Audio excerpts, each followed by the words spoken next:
大家好，我是 Martin, and this is a Phrase a Day English, brought to you by the Taichung Keda Language Center. Today's phrase is to make a monkey out of someone, or you could say in Chinese, 使某人出丑, or even 愚弄某人. To make a monkey out of someone means to make that person look foolish and stupid and silly. It's a kind of way to humiliate and embarrass that person. Sort of like Donkey Kong here. He humiliated and made a monkey out of Jumpman by throwing a barrel at him and knocking him over. Also, he stole his girlfriend. What a jerk.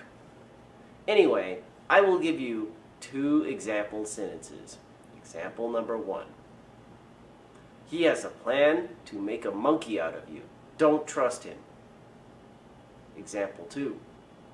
Everyone was laughing at Bruce because Brian made a monkey out of him. Okay, those are the examples. If you still don't quite understand, please send me a message in the comment section.